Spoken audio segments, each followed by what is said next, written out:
জীবনে কারো কাছে হারি নাই, ভুলে বলি তোর ঠাই জীবনের প্রথম 2 বার তোর মতো একটা কচি মেয়ের কাছে এই দুর্বাসা আমি হেরে গেছি।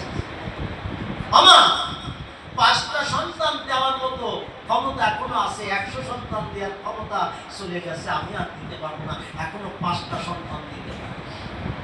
শীঘ্র করে সামনে বসে যা। কুন্তি আর মাতৃ 2 সতী, কুন্তি মাতৃ একত্তরে কষ্ট মুনির গোসলে পরের হাত দিয়ে মাথার পরে বলেছিল ভেবে 100 সন্তান করলাম দান, 5 সন্তান করলাম দান, বাসনা তোর হবে পূরণ, এই 5 সন্তানের হাতে 16 সন্তানের জীবন হবে অবসান। সব ম্যাডাম গান্ধারী যেমন কাজ করেছিল, চুরি করে নিয়েছিল, ছলনা করে নিয়েছিল, মুনির অভিশাপে তাই সব কয়টা বলল। এ জায়গায় ভগবানের দোষ কোথায় বলুন তো আমার বিদ্যমান?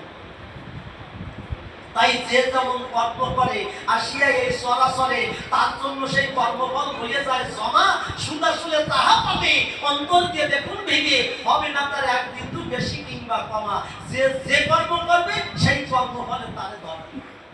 তাই করি মানা জীবনে বহু জন্মের পর 84 লক্ষ জনি ভ্রমণ করার পরে দুর্লভ মানব জন্ম হিন্দু শাস্ত্রে বলেছে তাই।